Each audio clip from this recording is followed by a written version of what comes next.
Well, good afternoon. It's something like 3 o'clock or so in Pennsylvania and the East Coast, and it's noontime out here in sunny Arizona. So I want to welcome everybody that's here so far and everybody that's jumping in. I hear clicking and ringing and buzzing, so I assume people are coming in.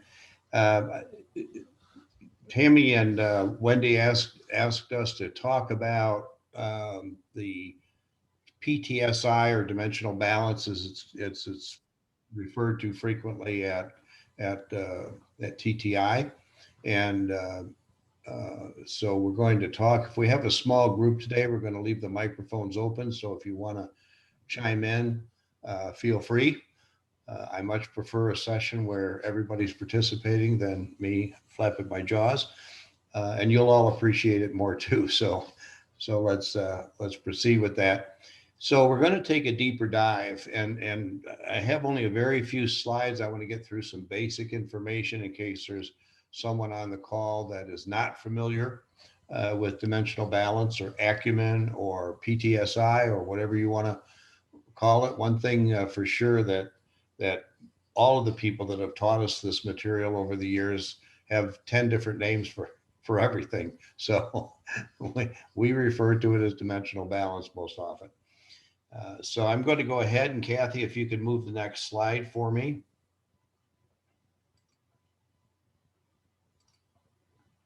So a personal talent and skills inventory, of course, really is a measurement of people's soft skill capacity, right?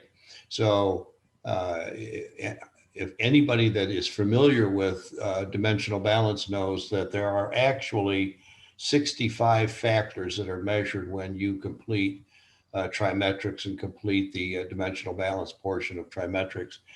Uh, so, um, so within those 65 factors, now Kathy put up a copy of the rank order of the Trimetrics HD on the slide for you, because HD treats this a little differently than tools like the old Advanced Insights from Trusted Advisors or Trimetrics Legacy from TTI.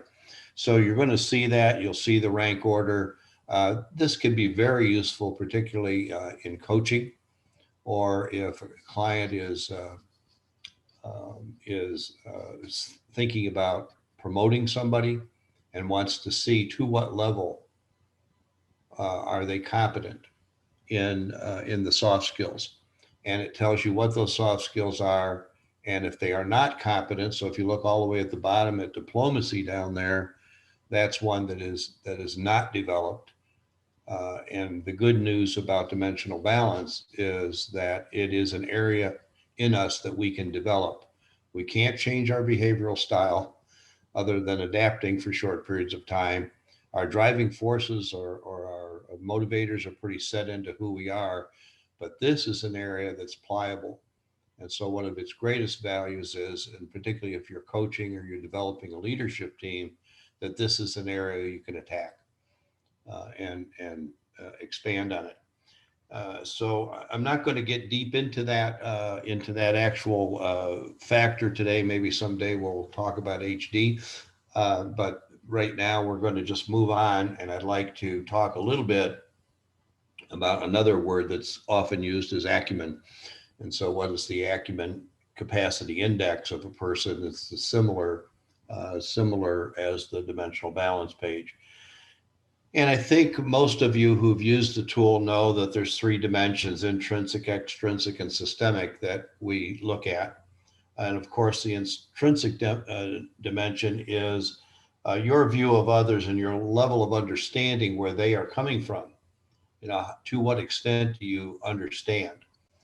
The extrinsic dimension is the value of a person's ability to be practical in the way they think. So how do they look at things? Generally, are they scattered, or are they focused? Where are they at? And then finally, systemic dimension, which focuses on how a person deals with the ideas of system and order. So if I'm a strong zero bias or positive bias on systemic dimension, I'm likely pretty structured, pretty organized, and I like structure and order, and I like things to be in a sequential effect. Or the opposite, if I'm negative bias in that category, I really rebel against structure and order, right? So it depends on where you fall on the continuum. The external perspective focus is the other thing that I'll talk about, because it focuses on a perspective of your view of the world around you, right? So one of the key things that acumen or dimensional balance tells us is, how do I look out at things? And of course, the internal dimension is the opposite. It focuses on our view of ourselves. Now, there's some good news in this, and the good news is that this is a point in time assessment. So, unlike behaviors and motivators or driving forces, as TTI calls them, those are pretty fixed in who we are, and they're not likely going to move around a lot in our lifetime.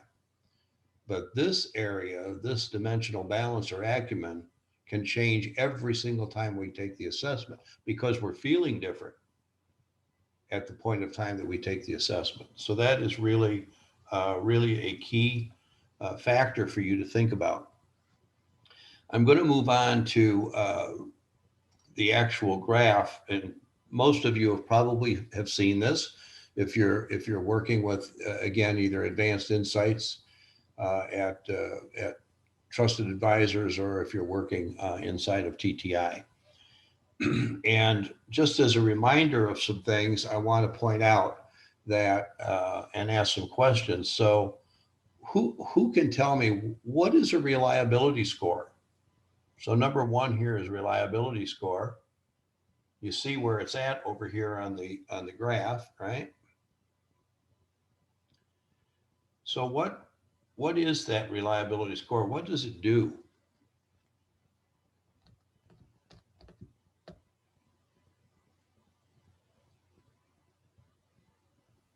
It's a measure of how the participant responded, and whether or not there were some ambiguity, or there were some answers that were obviously gamed in the way in which the responses came in. Okay, so that it might not be accurate. Is that what you're saying? How do we know Yes. if it's less accurate? What tells The, us? if it's over 0.8, both on the external number and the internal number. I think it's 0.8 or 0.79. Was that the? Actually, point. Was it 0.7? You know, among friends, close enough. But the idea is, the lower that number goes, the less valid or reliable that score might be. Now, there also could be a reason, and I'll give you an example. So I work with a group out here called the Bridge to Hope. They're a homeless recovery shelter for women and their children. And they have a 2-year program that they bring these moms into, and they assess them with trimetrics. Right? So, and when we see the scores, so not so much on the external, so that first set of numbers, REV colon, and the first number is the external view. It's the left 3 bars of the graph, right? The right number is the internal view of self. The numbers, now if 0.7 is valid, how would you like to see a score of 0.1 or 0.02? Because that's what some of these gals score. Why? Because they don't have a sense of themselves, they don't understand their roles, and they don't understand where they're going. Right? And it is jarring how consistent that is among the different applicants that come into the program. It's very, very consistent. In fact, when it's not, we're suspicious. If the score is high, we're suspicious. So why are they entering this program if they have such a strong understanding of themselves? So, but that's just that's a glaring example. So So reliability is really important. And if it is lower, it's the facilitator's job to find out why. What's causing that lower score? How do we get to that information so that we can get to the truth, which is the way we help the client, of course. What about the timestamp? Anybody able to speak to the timestamp? Jerry, is it how long it took them to complete the assessment? Yes. So guess what my next question is for you, Bertha? It if they took it and it was too quick or too long? Okay. And what would be my next question? You're good. I don't know what your next question would be. Okay, so my next question is, what is a good length of time and what is not a good length of time? I think between 7. I forgot. I don't think it's any more than 8 or 10 minutes. Yeah, let's say 7 to 12 minutes, just as a range. Just as a range. If they're in there, they're pretty typical. If there was a mean, right, it would be somewhere in there. What if it's under 2 minutes? They obviously didn't take it seriously. Yeah, maybe not. Or yeah, or they just looked at the sequence that was presented to them and said, oh, that's fine, and moved it over. Because I don't really know, right? And moved it over. What if it's 2.5 hours? That's a distraction. Could be a distraction. I've actually had people go out to dinner with their spouse and come back and finish the assessment later, you know. Thinking. But what if they just couldn't make up their minds between poisoning the city water supply and a lover's embrace, which are two. I've sometimes have given this to people whose first language is not English. Well, And that's it's taken them much longer than you would expect, because it required them to actually go into their dictionary, their translation dictionaries, to get a better sense of what the words really meant to them. Sure, and that's an important thing to know about clients if you're working with clients who may have English as a second language, right? Because they may misinterpret. And then the next question is, do we have the assessment in their language? Which sometimes we do and sometimes we don't. So that's a really good point, because you want valid information, right? When someone is 2.5 hours on the assessment, I want to know why. Tell me what was going on during the process of taking this assessment. And somebody will say, well, I got called away, or I couldn't figure it out. I didn't understand what you were trying to find out. So they're trying to figure out, what do we want to know, so they can answer it the way they think we want them to, right? So it's a real important factor that I think sometimes gets passed over a little bit. And it is important. It's very important. Let's go on. The clarity score. So we have clarity. So clarity is what? Ability to see a situation clearly. Okay. And if you can't see it clearly, what challenges does that present?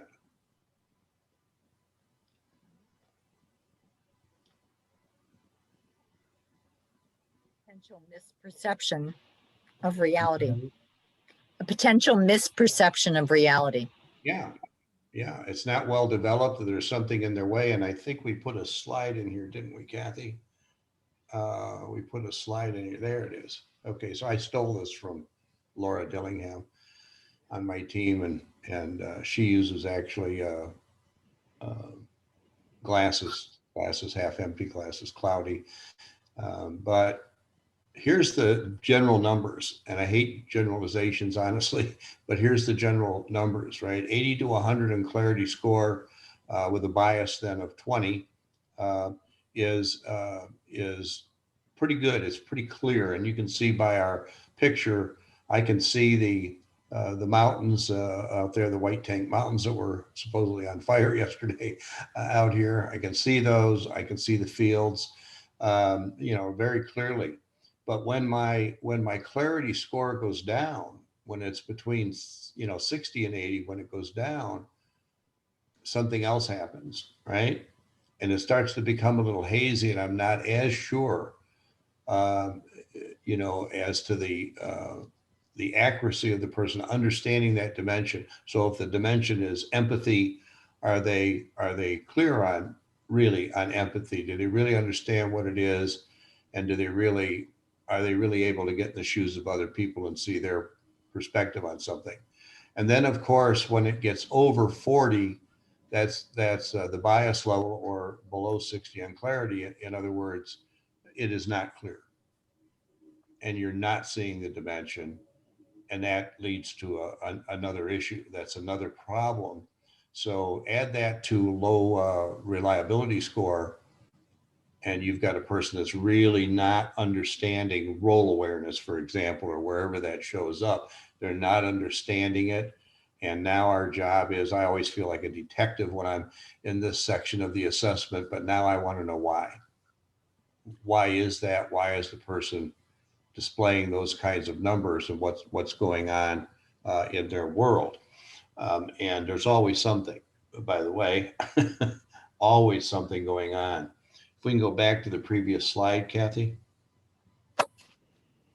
Okay. Jerry, before we move on from Yeah. clarity, Lauren said that it was how clear one can see a certain dimension, right? Is it truly the act of seeing, or is it the act of receiving information around that dimension? Yeah, I'd enrich both is correct. I would enrich that by saying understanding, Okay, right? Do I understand that dimension? Do I understand if I have a real low, there's a score on this sample here of 46 on the blind spots, only 54 on the role awareness. So clearly there's some confusion for that person in terms of their roles. I'm either not understanding my role in somewhere in my life or in my job. Something is going on there, correct? And that's coupled to bias too, don't forget, right? So that's the other half of the equation is bias. And so the bias indicator tells us what?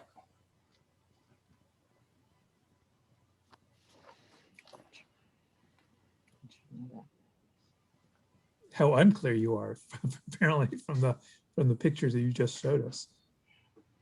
Well, The bias is really Yeah, about the degree to which it is either positive or negative around this particular understanding, whether there's a general ability to enhance it or to subtract from it. That's okay. Anybody my- add to that?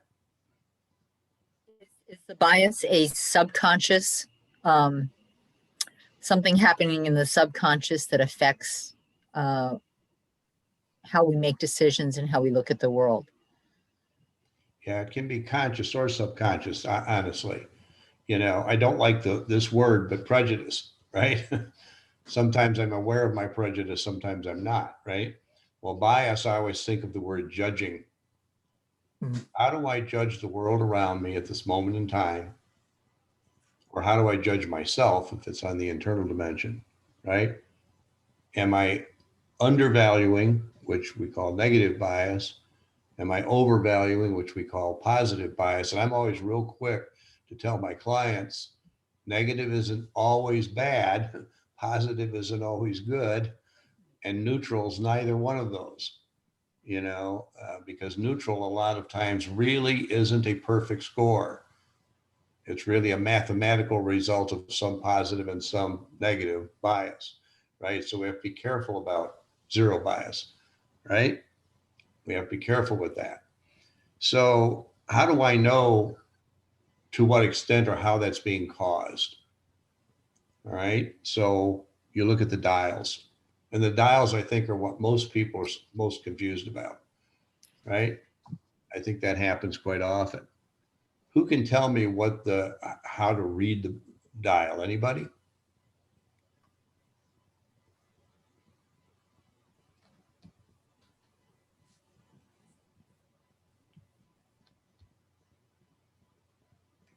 Okay, that's enough white space. I I'll take would, it. I could give it a shot, Jerry, in terms of, I think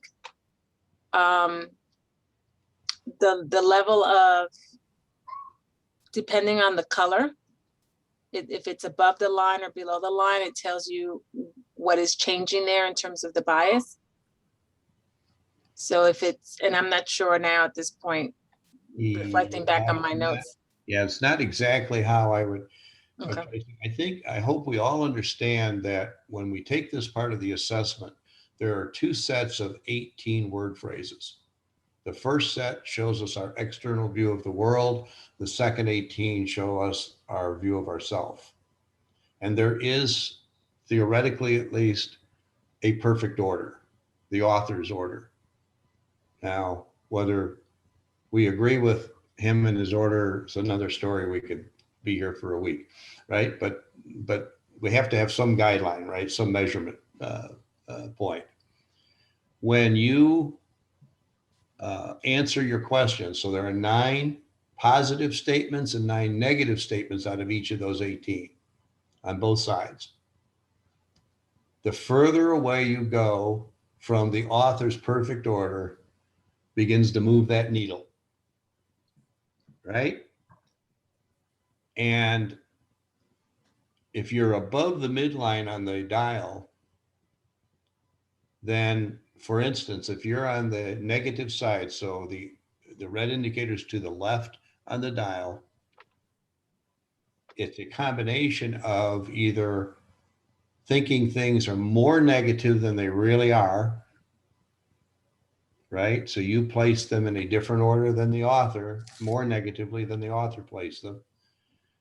Or on the lower part of the dial on the right, and you'll see on this example here, you see all the green under empathetic outlook on the right.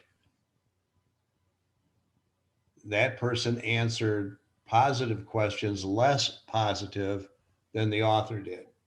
So Say that again? I don't know where you are on the dials. Okay, so I think my arrow will show here, won't it? Can you see my arrow? Yes. Kathy, you got it, Kathy. Thank you.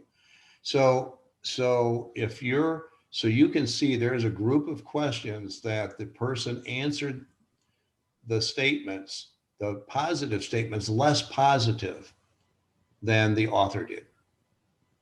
And that's why the red line is to the So it left. pushes it, right, because you have less positive answers and at least one more negative answer, and that pushed it over to negative valuation. That's what it did. Let's pick on another one that's in here somewhere. So let's go to the third one then. Yeah, let's look at the third one, which is systems judgment, right? So under systems judgment, we have, it's all the way over at 100. You can see the red indicator, right? And where is the coloration? It's to the upper right. It's in the upper right quadrant. He answered a lot of questions more positive than the author did. You see that? Yeah, it took me a long time to get that. A long time to understand that. So that's not saying that you exactly matched their positive comments. Is that not what that dial is showing? No, no. If it were 0, really a pure 0, then it would be straight up and it would be 0 bias. But it's not. And you all know that if it's negative bias or positive bias or neutral, that really changes the understanding of that dimension, regardless of the score. So regardless of the clarity score. So bias is really powerful, right? It's really, really powerful in understanding where a person's coming from. I'm looking at their self-direction too. Self-direction 72, negative bias. And again, you're going to see some you're going to see some, Sorry. sorry, I wrote it down, Kathy. You're going to see some indication a couple of questions were answered more negatively than the author answered them on the left side, and then less positively on the right side. So the more you see that, unfortunately, it doesn't tell us how many questions you're talking about. That would, to me, be very helpful, right? But it doesn't tell us that. And so you also understand, of course, that when they added blind spot, or when TTI added this thing called blind spot, it's just the difference between the clarity score and 100, right? That's all it is. I guess the value of that is that we say that any score over 20 on blind spot, there's a challenge that needs to be addressed. And there's a reason for it. When I see one on here, role awareness is at 46, that's very significant. Something's going on with this person in their role or roles. It may be more than one thing. And frankly, I have discovered in one case, a person who his wife left him suddenly, unannounced, left him with 4 children. He was a regional manager. He was on the road 4 days a week away from home. And now he's got these 4 young children and no wife. Oh. So he's in trouble, right? His job's Jerry, Jerry, can the dial, all the dials are on the upper half of this dial, right? I mean, the circles, right? Do the dials ever show up in the lower quadrants?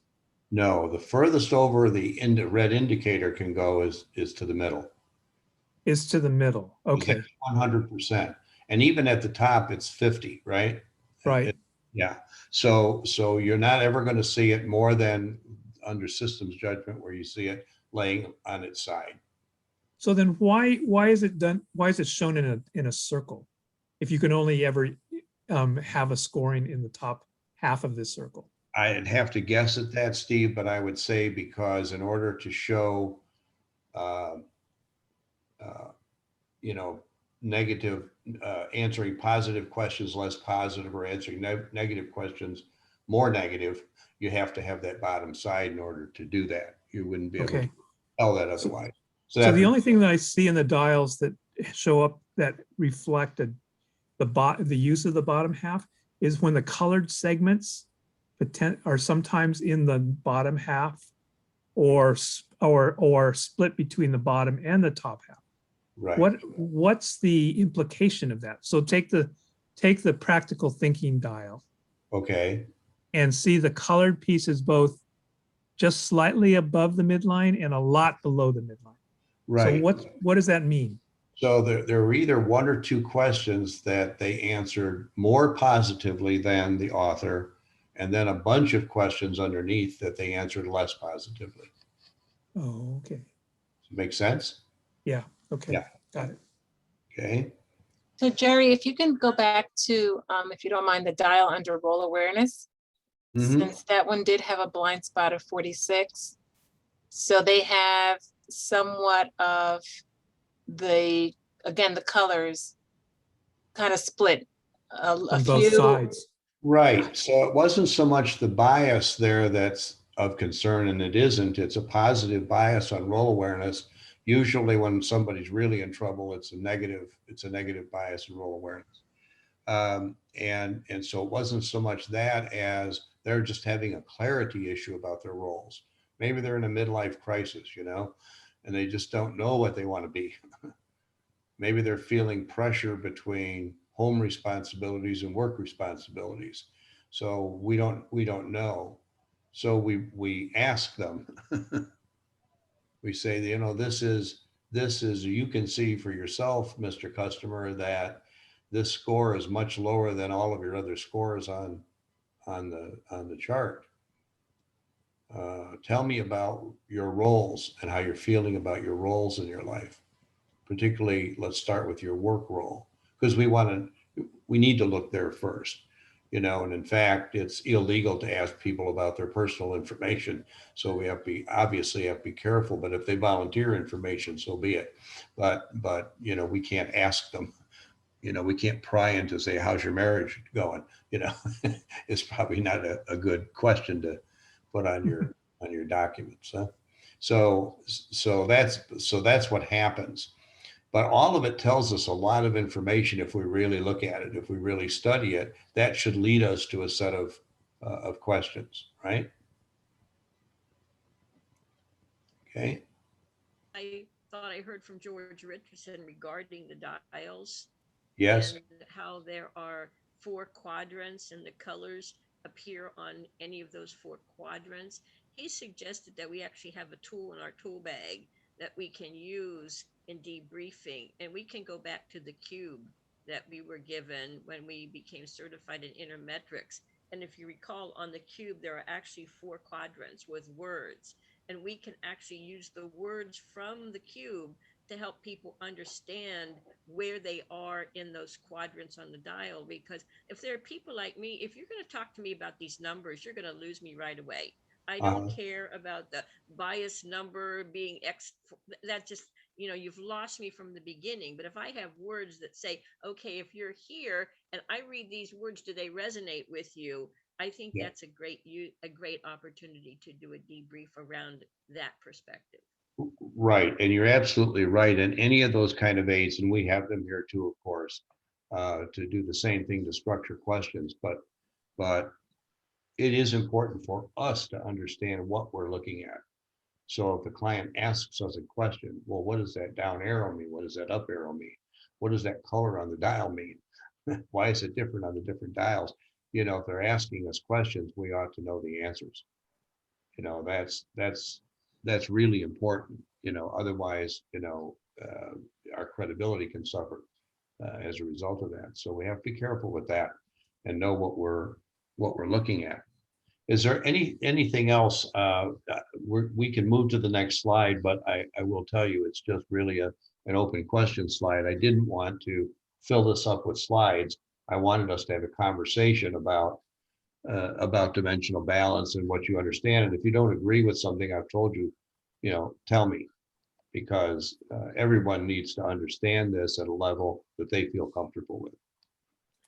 Jerry, Go ahead, Lauren. could you talk a little bit more about the tools TTI has that would allow a client who is more word driven, as Nancy had suggested, to be able to get a better understanding? Well, they'll get an understanding from reading their assessment, of course, because the assessment keys off of this data. So that's a good starting place, right? Really, TTI doesn't offer a lot of, they offer you information so that you can evaluate or debrief, an assessment, but they really don't, to my knowledge, offer something that the client could see, unless you make it available to them, obviously. But they don't actually create something. Anybody jump in, Laura, Kathy, anybody that knows the answer to that, but I don't think that that's the case. I have never seen it, in myself. What I know is that when we debrief a client on their dimensional balance, they're with us 99% of the time. They're with us all the way. They completely agree. It opens up issues that they're dealing with. Those issues are important. If they're struggling in their job for some reason, or if they're in a hiring situation, we're trying to find out if this person is the kind of person that's going to fit in this organization. So it is powerful. Some people argue this is the deepest, most powerful part of trimetrics. Other people might say driving forces or motivators is, but there's an argument in the industry about that. But I find it enormously valuable. It's why I don't use 2/3 of what I call 2/3 of the trimetrics, where you have DISC, you have motivators, and then something else like emotional intelligence, for example, and you eliminate dimensional balance. I'm not a fan of that. Interesting. I want to get into this. I want to know who they really are. And if there are issues, it doesn't mean they're insurmountable issues. It means that there's something going on and we need to figure out what that something is. to the extent that we can, so we can help them, so we can give them some guidance as to what they might do. I wanted to make a comment that when we're going through these, I find it really telling when there's issues, especially when comparing their behavioral style. If it doesn't quite mesh with what you're seeing in that dimensional balance, quite often that is reflected here. And then you can see that there's some extra stress going on. Someone that's very high compliant, but has a negative systems judgment or a bigger blind spot there, those usually don't go hand in hand. I know they don't correlate perfectly, but that one is usually like, I wonder why that's happening. And there's usually an issue going on there. So it helps support that when it doesn't quite match that kind of behavioral style and doesn't blend for them. I find it very useful for that also. Yeah, absolutely. I use that too when I, in debriefing on the intermetric stuff. One of the things that intermetrics did was there were the raw scores that were on clarity that we're showing here, but then we were told to always adjust based on negative or positive bias, and by a half a point or by 5 points in this particular case, and therefore generate master and a blind spot out of these scoring. Is that similar here? So if in fact we look at the external scoring here, and the systems would be 80 plus 5 or 85, and the practical and the understanding others would be 84 minus 5, so they're both 79s. So in the intermetrics version of that, the master would be the system judgment area, and the blind spots equally are the understanding others and practical thinking.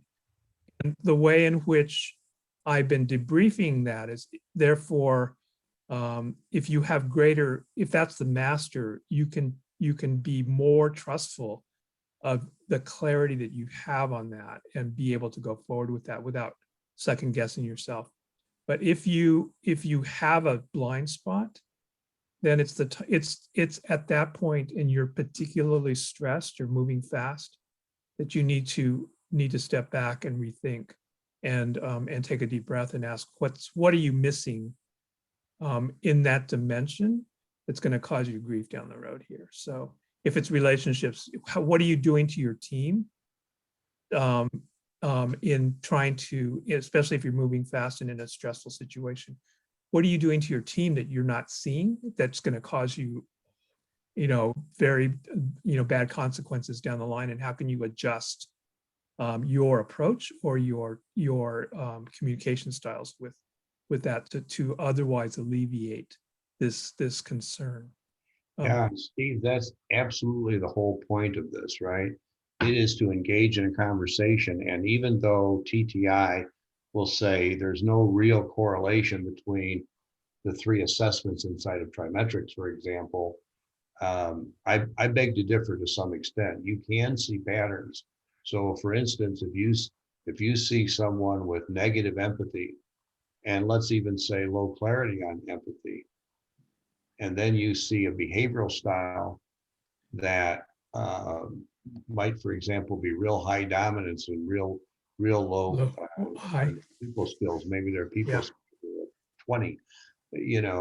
There is a correlation, and you need to see that because if this is how they're feeling, so if we look at dimensional balance in that way and how they're seeing the world and seeing others, how does that relate to how they play that out in the way they behave in their work environment? Right? So you absolutely, we look at the whole picture. So when we're going to write an evaluation on a client, we read the whole report and get the whole picture in our brain before we start writing one word of anything. Why? Because we want to know how does this play off against each other? And we've started also using Tti Stress Quotient quite a bit, and review. And that tells us even more. Because now, if a person has real low in role awareness and sense of self and its negative bias, and they're really stressed out, and we pick that up on the stress quotient, something's going on, something's happening in their environment that's causing them to feel this way. And we can't help them solve that unless we can bring it up to the surface and deal with it, right? So, Right. so it's powerful. We're starting to market and sell a package of 5 assessments. Well, trimetrics with 3, and then EQ and SQ. Hmm. And where we've done that, it's very telling. It really opens up the, more views you get of a person, the more you understand what's going on, as opposed to, most of you haven't been around as long as I have been. We only had disc. We did the best we could, but really we were leaving a lot of data on the table, right? And Yeah. not really understanding. We couldn't practice the way we can now because we didn't have the information, right? So Yeah, I too, Jerry, I just, Excuse me. did, I just want to clarify something quick, Steve. The stress quotient you talked about, Jerry, is that a separate assessment? That's something I hadn't heard referred to. that is a separate assessment, and to my knowledge, you do not have to be certified in it. There is no certification process. There was when I first took it and I got certified in it, but there isn't now. They've taken that away for, I don't know why that is, but it's an easy instrument to understand. Very Thank easy. you. I just hadn't heard of it before. Thank you. Yeah. yeah, and I think it's similar to the EQ, which is a separate assessment also. Right. Yeah, it's a little, it's more basic. The EQ is a more basic instrument than certainly this, right? Can I ask you a question about both Go EQ and ahead. SQ? So your client takes the assessments. Can we then at a later time apply the EQ overlay onto the assessments they've taken, or the SQ, or is that truly a separate? It's separate. Okay. Yeah, so all you can do, and TTI doesn't like the word correlate, but I'm sorry about that. My compliance is 16%, so you have to forgive me. But I really believe that if you study all of that information, you're going to get more information about the person, and then ask the right kinds of questions that lead you to really discovering what's going on, so that you can find out from what's going on, what actions do they need to take. And you can give much better advice, particularly in a coaching situation, for example, where you're really, one-on-one with the person. But I have a classic example. If I had it quickly, I'd put it up and show it to you. But it's a very bright young woman, director level, very sharp person. She joined a new company about a year ago, and it's not going well. And when we ran her assessments, it was a train wreck, to be frank with you. It was really, really bad on her internal dimension of dimensional balance, and also her stress quotient, and even the category of motivation under her EQ. So that's enough for me to say, okay,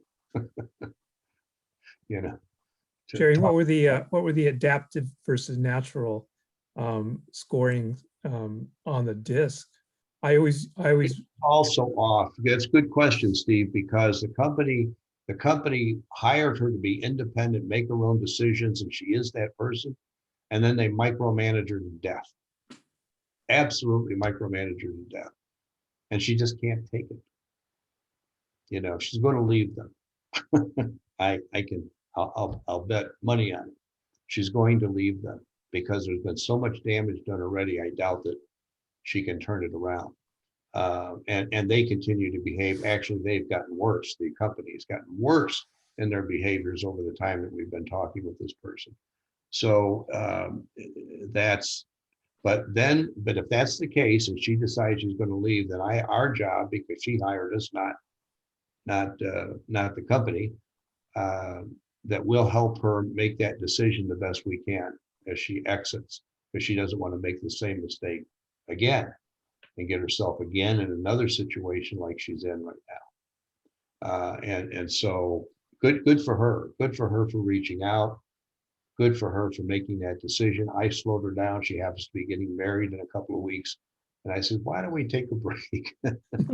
let's let this percolate for a while. Go do what's most important in your life right now. Don't worry about it. Because she was trying to do it all, honestly. So part of it she brings to the table herself, right? but it was so revealing to her. She was so amazed at the accuracy of the stress quotient in particular. And when it showed her that, you know, she is in either significant or severe stress in almost every category, almost everything. And that tied right into what we were seeing in her dimensional balance. Now, do you also know that you can, through TTI, print the answers sheet? So the two sets of 18 questions, you can print out what they actually said on their answers. Do you know that? No. Yes. Yeah, you can do that. You can print it out. It comes right out of IDS actually. And you can just do that. So that helps you sometimes when it's so quirky, you can't figure out what's going on.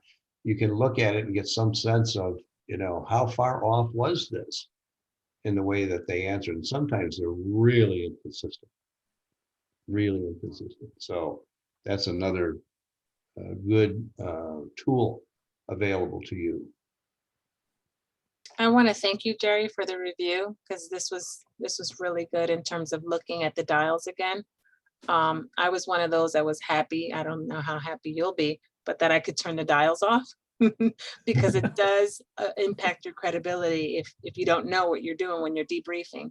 But this is excellent just to go over it again and have the recording to review again. So thank you. Yeah, and you don't have to give them all the detail that I gave you. You don't have to give the client that much information necessarily. But you can use it to say, I have discovered, or I see in your results this situation. Tell me more about that. You know, tell me why your role awareness score was a 54 when really it should be up 67 or higher. Why is that? And let them ponder that for a minute. You'd be amazed. You'd be amazed if you're not doing that. You're going to be surprised at the information you start to get, because people really want to tell you. They really do. They want to tell somebody, anybody. Will anybody listen to what I'm feeling here about myself?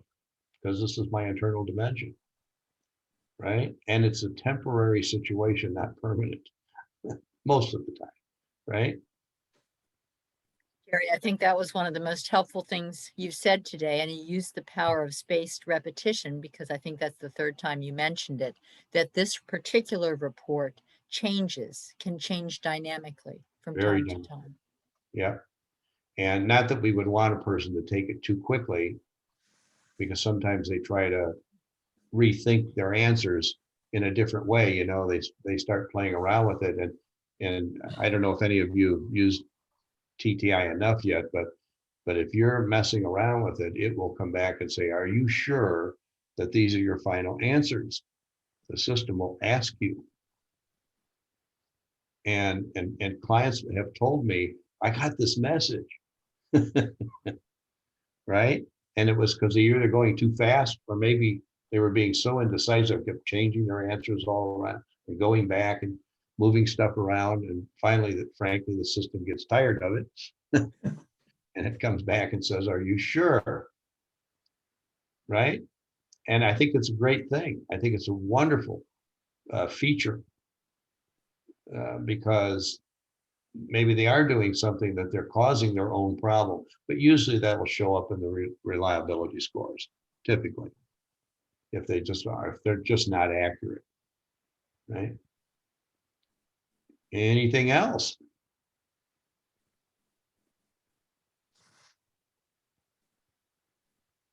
Wow, you guys are good. You're great, Jerry. That's why. Oh, I'm sure it has to be that.